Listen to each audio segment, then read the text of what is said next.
الحمد لله وكفى والصلاة والسلام على عباده الذين اصطفى اما بعد. السلام علیکم ورحمة الله وبرکاته. زموږ او ستاسو نننی درس د سیرت مبارک درس دی او د تبوک غزا د عنوان دی. د تبوک غزا د هجرت په 9 کال باندې د رجب په میاشت کې پیښه شوې ده.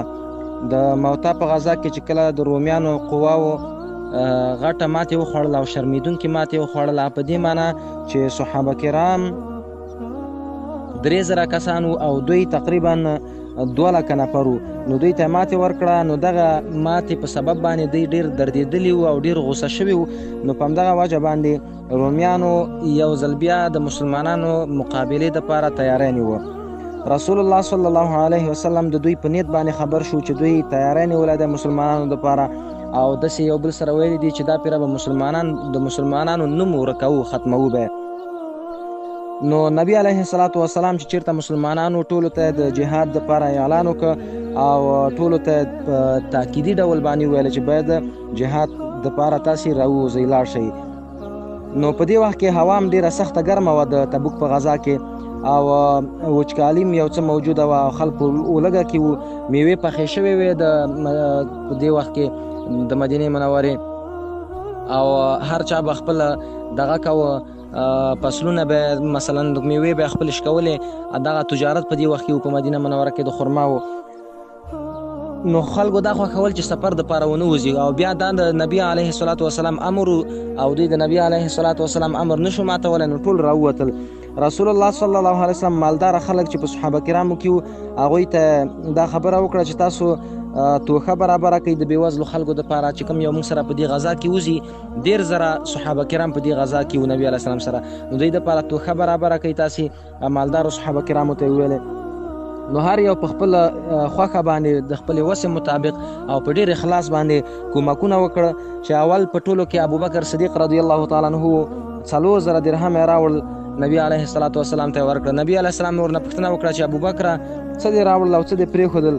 ده ورته ویل چې یا د الله رسوله څه چې په کور کې و هغه مې راوړ او الله او رسول مې په کور کې پرېښوده. نو دا دومره یو اخلاصمن صحابي و. بیا عمر رضی الله تعالی عنه چې څه په کور کې و د هغې نیمایي مال یې راوړ.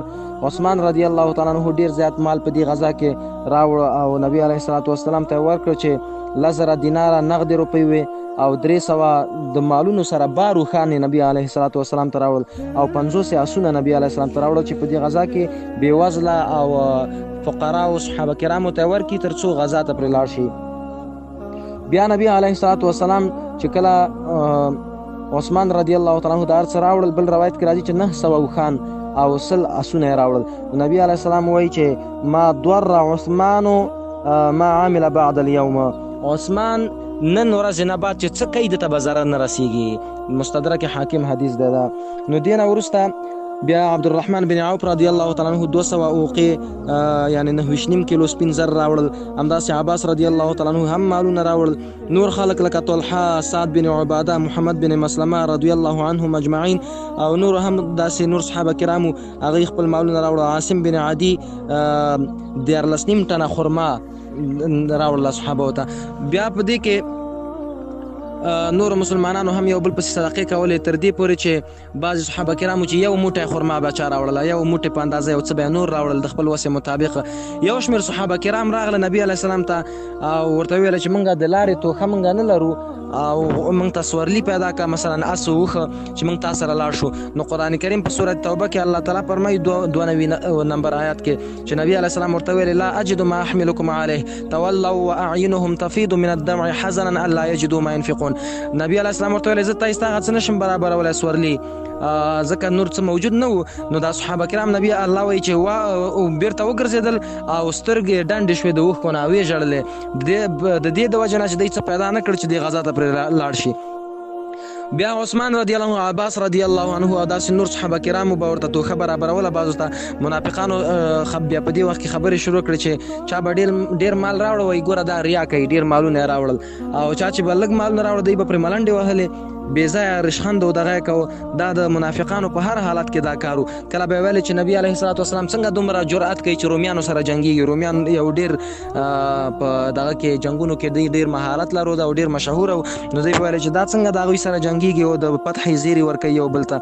او بیا به کله نبی علیه السلام ته راغله بې ځایه بهانې او حیلې به یې جوړولې د غزا نه د پاتې کېدو په خاطر باندې، او بعضې مسلمانان هم دوی سره د لټۍ د وجې نه بیا پاتې شول په دې غزا کې.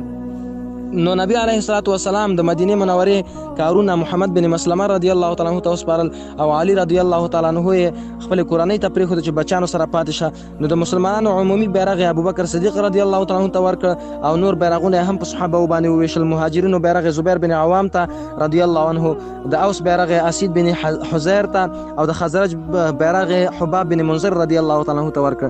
او د مدینې منورې نه د پنجشنبې په ورځ باندې د تبوک په لور باندې وخوځېدل چې 10,000 مجاهدین صحابه کرام ورسره وو او سورلی او خوراک هم دوی سره کم وو.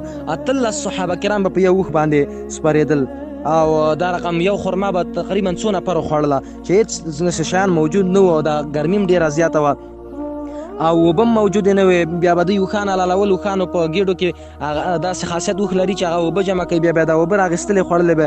پاڼې صحابه کرامو په دې غذا کې وخوړلې، د خوراک د نشتوالي د وجې نه صحابه کرامو پاڼې وخوړلې، تر دې چې ډېرو پاڼو خوړلو نه بیا دا شونډې نور وپړسېدلې. نو دومره په سختۍ باندې صحابه کرامو موږ او تاسو ته دا دین را رسولی دی. بیا د دې نه وروسته علی رضی الله تعالی عنه د منافقانو د خبرو د وجې نه بیرته راغی نبی علیه السلام سره یو ځای شو چې منافقان بې ځایه غږېږي خبرې کوي. نبی علیه الصلاة والسلام ورته ویل چې ته د خپلې کورنۍ سره پاتې شه، ته داسې ما سره لکه څنګه چې هارون علیه السلام د موسی علیه السلام سره و، د هغه ورور پیغمبر و، خو خالي زما او ستا په منځ کې دونه فرق دی چې ما نه وروسته پیغمبر نه راځي. دا خبره یې ورته وکړله. بیا صحابه کرام چې د سمودیانو پر ځمکه باندې حجر چې ورته وایي او په سورة الحجر کې د دې واقعه هم راغلې ده، هغلته یې واړول او له څاګانو نه یې اوبه راواخېستلې د دې سمودیانو د څاګانو نه او اوړه یې پرې هم لامده کړل.